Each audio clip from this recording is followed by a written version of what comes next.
Mentiu e usou documentos falsos para conseguir a entrevista com minha mãe. Fez alegações sensacionalistas e falsas sobre a família real, explorando seus medos e alimentando sua paranoia. A família real tentou esconder os pensamentos mais íntimos da princesa Diana, mas a verdade escapou dos muros do palácio.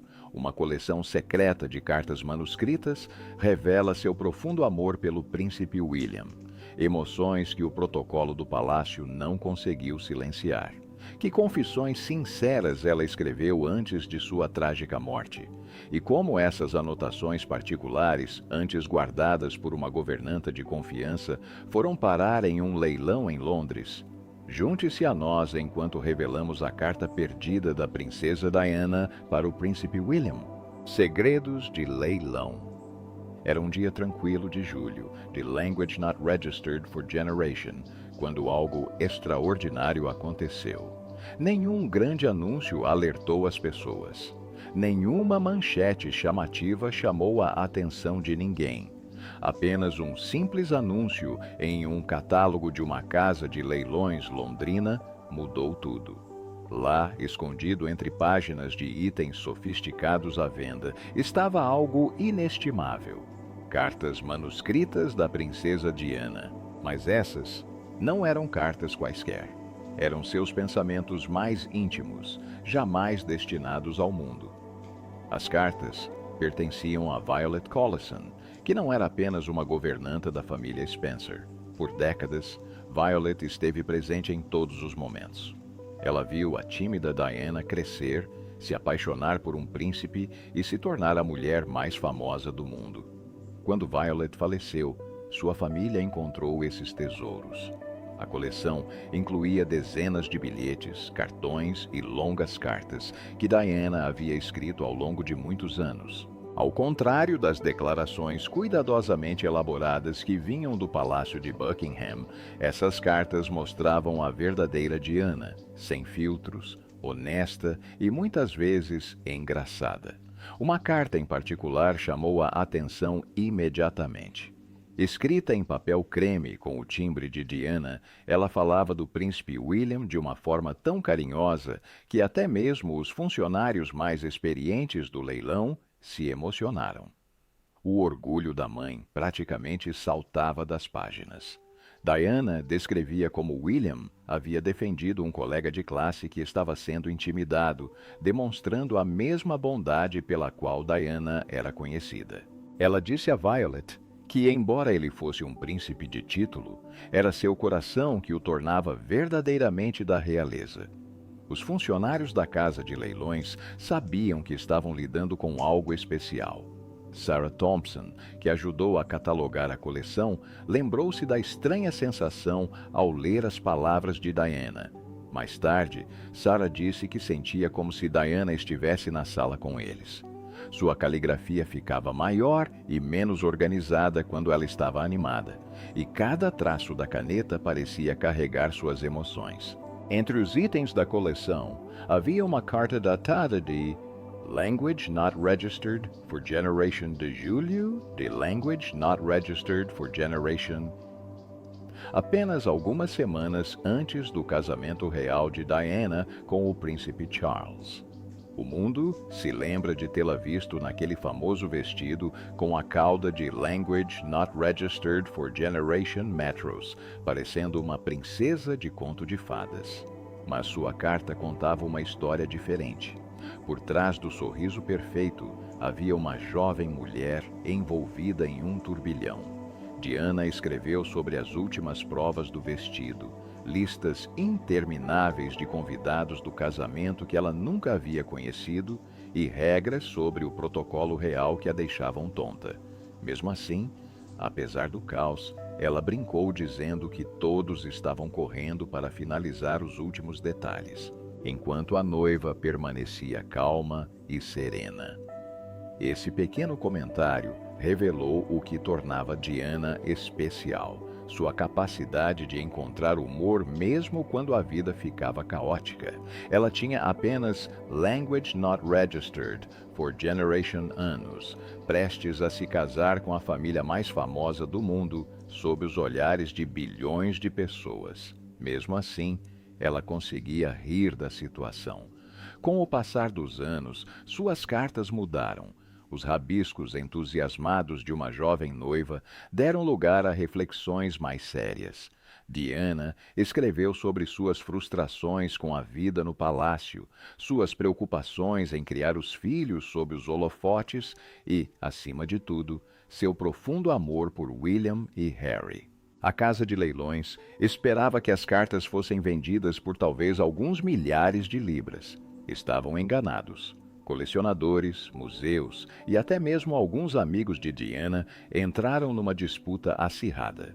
O preço final chocou a todos. Mais de Language Not Registered for Generation libras por apenas uma carta, onde Diana descrevia o primeiro dia de aula de William.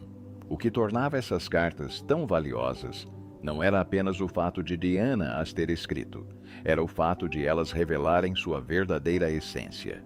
Num mundo onde cada palavra que ela dizia em público era analisada e muitas vezes distorcida, esses pensamentos íntimos eram a pura essência de Diana. Especialistas da realeza que estudaram as cartas descobriram algo interessante. Diana costumava escrever tarde da noite, quando o palácio estava silencioso e ela podia ficar sozinha com seus pensamentos. Ela usava seu papel timbrado pessoal em vez do papel oficial do palácio para suas cartas mais sinceras, como se quisesse distanciar seu verdadeiro eu de seu papel na realeza.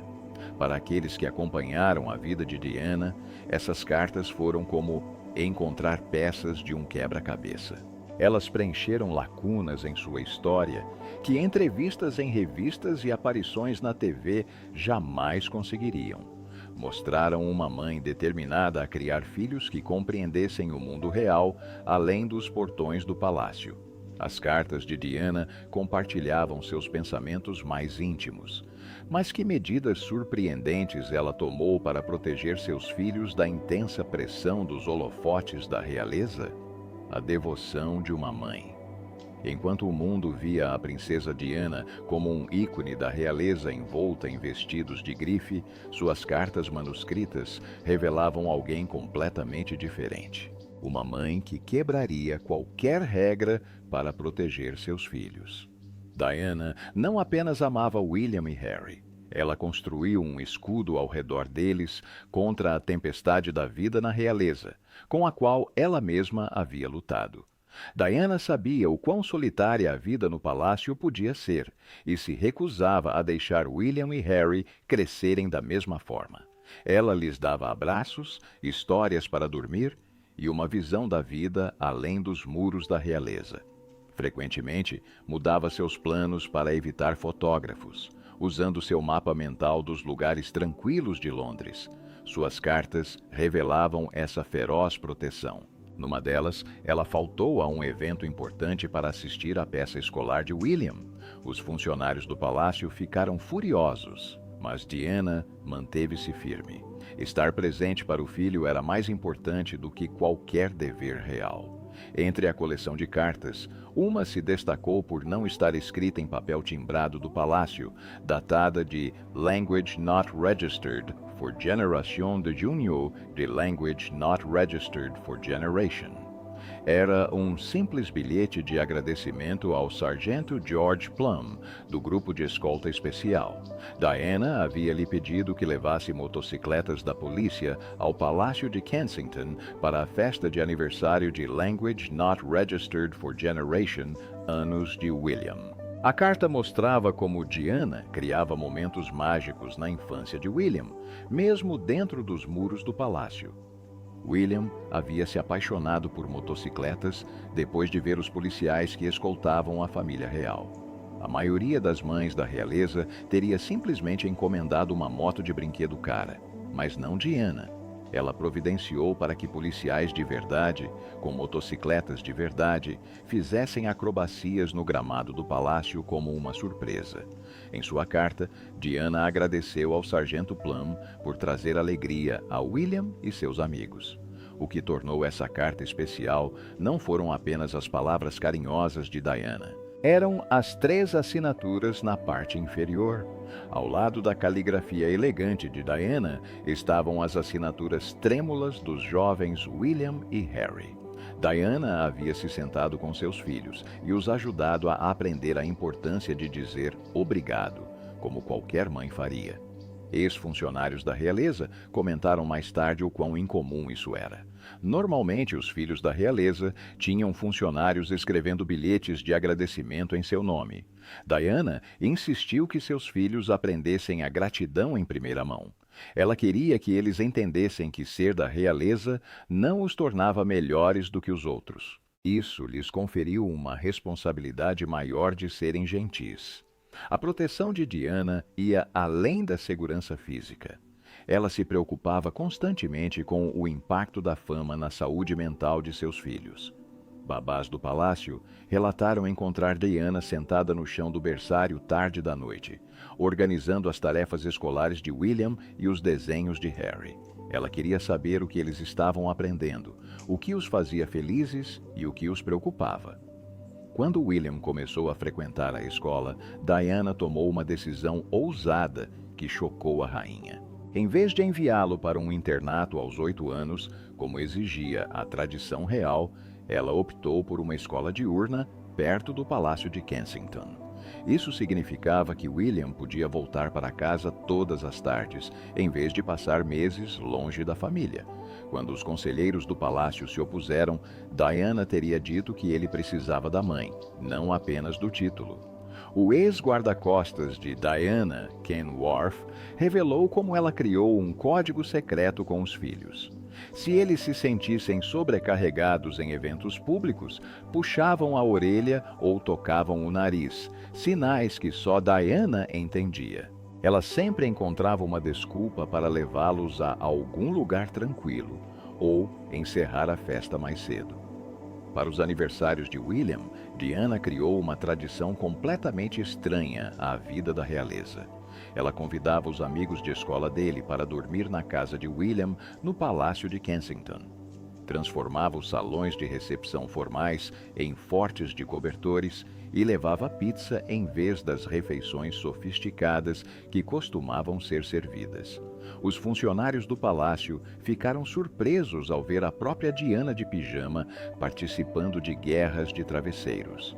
Muitos anos depois, e já pai, o príncipe William notou como ele adotou muitas das abordagens de Diana na criação dos filhos. Ele levava os filhos pessoalmente à escola, organizava encontros para as crianças brincarem com famílias não reais e insistia em ouvir histórias antes de dormir. Todas essas lições foram aprendidas com uma mãe cuja devoção ia muito além do que o protocolo do palácio permitia. Diana não apenas assinava suas cartas com amor, ela vivia essas palavras todos os dias, construindo uma base de amor e normalidade que sustentaria seus filhos muito depois de sua partida. Diana fez tudo o que pôde para proteger seus filhos do peso da vida na realeza. Mas como ela conseguiu romper com séculos de tradição e reescrever completamente as regras da criação de filhos na realeza? Rompendo com as tradições reais. Em Language Not Registered for Generation, de junho de Language Not Registered for Generation, o mundo celebrou o nascimento do primeiro filho da princesa Diana, o príncipe William. Por trás dos anúncios do palácio e das salvas de canhão cerimoniais, algo extraordinário estava acontecendo, algo que mudaria para sempre a forma como os filhos da realeza eram criados. Com apenas Language Not Registered for Generation anos, Diana estava silenciosamente iniciando uma revolução na criação de filhos que chocou profundamente a família real. Durante séculos, os bebês da realeza viveram sob regras rígidas. Raramente viam os pais, passavam a maior parte do tempo com babás e aprendiam comportamentos formais antes mesmo de aprenderem a andar. Tradicionalmente, as mães da realeza se afastavam da vida pública após o parto, retornando rapidamente aos seus deveres enquanto a equipe cuidava da complexa tarefa de criar os filhos. Diana rompeu com esse antigo manual de regras desde o primeiro dia. Quando as enfermeiras tentaram levar o recém-nascido William para o berçário real, localizado em outra ala do palácio, Diana recusou. Ela insistiu que o berço dele ficasse em seu quarto, bem ao lado da sua cama. Os funcionários do palácio ficaram horrorizados. Rainhas e princesas simplesmente não mantinham bebês em seus quartos como as pessoas comuns, mas Diana se manteve firme. Ela havia crescido em uma família aristocrática, onde as crianças eram frequentemente enviadas para internatos e mantidas à distância. Quando criança, ela sentira essa frieza profundamente. Agora, como mãe, estava determinada a que seu filho sempre sentisse calor e proximidade. Talvez o mais chocante para os observadores da realeza tenha sido a decisão de Diana de amamentar William pessoalmente. Por gerações, as mães da realeza contratavam amas de leite para alimentar seus bebês. A rainha-mãe teria considerado a escolha de Diana desnecessária e banal. Diana ignorou as críticas, acreditando que aquele momento de vínculo era precioso demais para ser desperdiçado. Quando chegou a hora de escolher o nome do futuro rei, Diana ignorou a tradição real e escolheu William simplesmente porque gostou, sem consultar a monarca. Foi uma atitude ousada que sinalizou sua abordagem independente à maternidade. Semanas depois, quando o príncipe Charles planejou uma viagem à Austrália, Diana se recusou a deixar o pequeno William para trás. Ou ele ia junto, ou ela não iria. Os funcionários do palácio cederam. Ela chegou a carregar William sozinha pela pista do aeroporto, quebrando o protocolo mais uma vez. Mais tarde, ela o matriculou em uma creche comum, tornando-o o primeiro filho da realeza a aprender e brincar com crianças de famílias comuns. A insistência de Diana em levar e buscar o filho na escola pareceu estranha aos funcionários do palácio, que se ofereceram para enviar funcionários em seu lugar.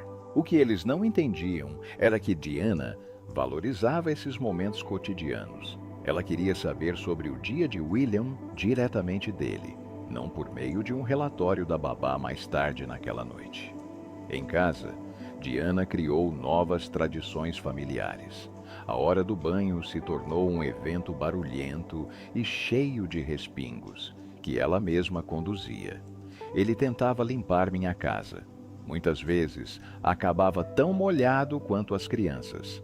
Quando William ou Harry estavam doentes, os funcionários encontravam Diana dormindo no chão ao lado de suas camas, quebrando a regra não escrita de que os pais reais mantêm distância mesmo durante a doença. As férias também mudaram. Em vez de enviar seus filhos para grandes propriedades da família com babás, Diana os levava em aventuras pessoalmente. Ela os ensinava a construir castelos de areia em praias públicas, esperava na fila com eles em parques de diversões e os deixava comer sorvete que escorria em suas roupas. Pequenas liberdades que nenhuma criança da realeza havia desfrutado antes. Talvez o mais revolucionário tenha sido a abordagem de Diana à disciplina. Tradicionalmente, os filhos da realeza eram vistos, mas não ouvidos, e esperava-se que se comportassem perfeitamente o tempo todo. Diana, por outro lado, permitiu que seus filhos expressassem seus sentimentos, mesmo quando esses sentimentos eram confusos. Os funcionários do palácio ficaram surpresos quando ela deixou William ter uma birra, em vez de repreendê-lo imediatamente. Ela se ajoelhava para ficar na altura dos olhos dele, ouvia suas frustrações e o ajudava a entender suas emoções. Técnicas de criação de filhos consideradas alarmantemente modernas para uma integrante da realeza. Quando Harry nasceu, em Language Not Registered for Generation, Diana já havia transformado o significado de ser uma mãe da realeza. Seus filhos sabiam o que as gerações anteriores de crianças da realeza não tinham: a sensação de serem colocados na cama pela mãe todas as noites, o som da voz dela lendo histórias para dormir, e a certeza de que, títulos à parte, eles eram amados exatamente por quem eram. Diana não apenas criou príncipes de forma diferente, ela mudou para sempre a definição de infância na realeza. Diana reescreveu as regras da criação de filhos na realeza. Mas que experiências surpreendentes do mundo real ela proporcionou intencionalmente a seus filhos protegidos para ajudá-los a crescer com os pés no chão? Diana expôs seus filhos à vida real. Os muros do Palácio de Kensington foram projetados para manter o mundo exterior afastado. Durante séculos, os filhos da realeza viveram dentro dessas barreiras protetoras, cercados de luxo, mas separados da vida comum. Diana entendia essa gaiola dourada melhor do que ninguém. Ela havia entrado nela como adulta e sentido o isolamento em primeira mão. Para seus filhos, ela queria algo diferente, não apenas uma educação real, mas uma educação humana. Enquanto outros membros da realeza se concentravam em ensinar William e Harry sobre seus futuros deveres, Diana se concentrava em mostrar-lhes o mundo que um dia eles serviriam. Em dias de semana tranquilos, quando a imprensa menos esperava, Diana se disfarçava com um simples lenço e óculos de sol. Com segurança mínima, ela levava seus filhos para passeios secretos em dias normais, o que chocava os conselheiros reais, mas encantava os filhos. As visitas ao McDonald's se tornaram lendárias entre os funcionários do palácio. Diana estacionava o carro a alguns quarteirões de distância e, com apenas um guarda-costas caminhando à distância, entrava na fila com William e Harry. Eles pediram McLanche. Feliz como milhões de outras crianças, esperaram pela comida e sentaram-se em mesas de plástico. Outros clientes raramente os reconheciam. A ideia de uma princesa e um futuro rei comendo nuggets de frango parecia inacreditável. Ainda mais surpreendentes eram as aventuras de Diana no metrô de Londres. Apesar das preocupações com a segurança, ela insistia que seus filhos soubessem usar o transporte público. Rápido, rápido, rápido! Olhe! Fora dos horários de pico, vestindo roupas casuais e bonés de beisebol, Diana ensinou os meninos a comprar passagens, a se orientar nos mapas das estações e a se manterem afastados das portas que se fechavam. Os outros passageiros às vezes olhavam duas vezes, mas a maioria dos londrinos, famosos por não se intrometerem na vida alheia, simplesmente ignorava a pequena família aconchegada nos assentos do metrô. Durante uma viagem memorável no metrô, o trem parou entre estações devido a uma falha de sinalização. Por Language Not Registered for Generation Minutus, William e Harry experimentaram algo que poucos membros da realeza já vivenciaram: ficarem presos em um vagão de trem quente e lotado com passageiros frustrados. Diana aproveitou esse atraso inesperado para transmitir valiosas lições sobre paciência e compartilhamento de espaço com outras pessoas cansadas após longos dias de trabalho. Os parques temáticos se tornaram mais uma sala de aula para a educação prática de Diana. Ao contrário dos parques reais com acesso privado, Diana levava seus filhos a atrações lotadas, onde eles aprenderam a enfrentar filas que nem mesmo os príncipes podiam furar. No Thorpe Park, um popular parque de diversões britânico, Diana sentava-se entre William e Harry nas montanhas russas, gritando junto com eles enquanto experimentavam as mesmas emoções que crianças de famílias comuns. As lições mais importantes vieram do trabalho beneficente de Diana. Enquanto muitos membros da realeza apoiavam causas de uma distância confortável, Diana colocou seus filhos frente a frente com realidades difíceis. Quando William tinha Language Not Registered for Generation anos, ela o levou para visitar o Center Point, uma instituição de caridade que apoia jovens sem teto em Londres. A visita não foi uma rápida sessão de fotos. Diana providenciou para que William passasse um tempo sentado, conversando com adolescentes não muito mais velhos que ele, que não tinham casa, nem família para apoiá-los e poucas oportunidades. E, enquanto os métodos de Diana eram revolucionários, mas seu objetivo era simples. Ela queria que seus filhos vissem o mundo através de janelas abertas, não por trás das cortinas do palácio. Ela acreditava que a verdadeira liderança exigia a compreensão da vida de todas as pessoas, não apenas daquelas nascidas em berço de ouro. Diana mostrou a seus filhos o mundo além dos muros do palácio. Mas como ela os protegeu quando seu próprio conto de fadas desmoronou? A princesa do povo. No início da década de Language Not Registered for Generation, o conto de fadas havia se desfeito. O casamento dos sonhos, assistido por milhões, transformou-se em um matrimônio repleto de solidão e sofrimento. Enquanto o relacionamento de Diana com o príncipe Charles desmoronava publicamente, ela enfrentava seu maior desafio até então: proteger William e Harry da tempestade enquanto seu próprio mundo se desfazia. Nossa, desça pelo escorregador. Vamos lá.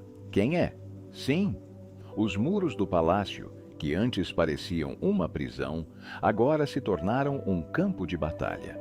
Cada semana trazia novas manchetes dolorosas, conversas sussurradas que cessavam quando os príncipes entravam nos cômodos e telefonemas que Diana atendia a portas fechadas, muitas vezes emergindo com os olhos vermelhos. Durante todo esse período, ela se esforçou para criar uma bolha de normalidade para seus filhos. Quando Charles e Diana se separaram oficialmente em Language Not Registered for Generation, William tinha apenas Language Not Registered for Generation anos e Harry apenas 8. Numa idade em que a maioria das crianças se preocupa com a lição de casa e as brincadeiras no parquinho, os filhos de Diana enfrentavam perguntas sobre o casamento dos pais feitas por colegas que tinham visto as manchetes dos jornais. Diana estabeleceu novas rotinas para lhes dar estabilidade quando tudo o mais parecia incerto. A escola, mesmo com a sua própria agenda cada vez mais apertada, devido à separação e à crescente atenção da mídia, ela consultava esses cadernos regularmente, surpreendendo os meninos com pequenas aventuras que eles haviam mencionado semanas antes.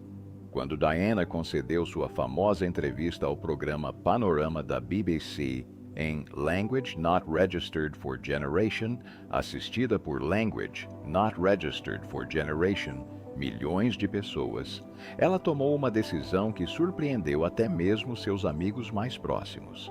Embora tenha falado honestamente sobre os problemas em seu casamento, ela nunca retratou Charles como um pai ruim. Apesar de sua própria dor, ela protegeu o relacionamento de seus filhos com o pai, entendendo que eles precisavam do amor de ambos os pais. Após a entrevista, a rainha Elizabeth II insistiu para que Diana e Charles se divorciassem rapidamente. O processo formal teve início, trazendo novos desafios. Diana lutou arduamente por um acordo de custódia que mantivesse a vida dos meninos o mais normal possível. Ela conquistou o direito de William e Harry viverem principalmente com ela no Palácio de Kensington, enquanto também passavam tempo regularmente com o pai. O divórcio de Diana foi finalizado em Language Not Registered for Generation, de agosto de Language Not Registered for Generation. Ela perdeu o título de Sua Alteza Real. Uma mudança dolorosa não para ela mesma, mas pelo que isso significava para seus filhos. O protocolo real exigia que ela um dia fizesse uma reverência a William e Harry. Vendo-a magoada, William, então com Language Not Registered for Generation anos, prometeu restaurar seu título quando se tornasse rei. Sem o status real, a segurança de Diana ficou comprometida. Para proteger seus filhos, ela usou sósias, mudou de endereço e contou com funcionários de confiança para despistar os paparazzi. Seu trabalho de caridade se intensificou, com foco em causas como a de pessoas em situação de rua, o HIV e a conscientização sobre minas terrestres. Em janeiro de Language Not Registered for Generation, ela caminhou por campos minados em Angola, com a Cruz Vermelha. Antes da viagem, deixou cartas para William e Harry, expressando orgulho e esperança pelo futuro deles. Nos seus últimos meses, construiu uma rede de mentores para os filhos. guias que compartilhavam seus valores e podiam apoiá-los para além do mundo da realeza. Em Language Not Registered for Generation, de agosto de Language Not Registered for Generation, a vida de Diana terminou tragicamente em Paris. William e Harry, com apenas Language Not Registered for Generation e Language Not Registered for Generation anos, enfrentaram a tarefa inimaginável de lamentar a morte da mãe enquanto o mundo inteiro assistia. Enquanto caminhavam atrás do caixão dela, carregavam consigo os ensinamentos que ela lhes transmitiu: força diante das adversidades, compaixão pelos outros e a coragem para trilhar seus próprios caminhos. Será que William honrará a promessa que fez na infância de restaurar o título de sua mãe, criando um legado real do qual Diana teria se orgulhado? Quão diferente seria a monarquia hoje se Diana tivesse vivido para guiar William e Harry pelos desafios da vida adulta e pelas responsabilidades reais? Gostaria de compartilhar essa opinião. Deixe seu comentário abaixo. Lembre-se de curtir, compartilhar e se inscrever para mais conteúdo. Além disso, clique no próximo vídeo que aparecer na sua tela. Você vai gostar.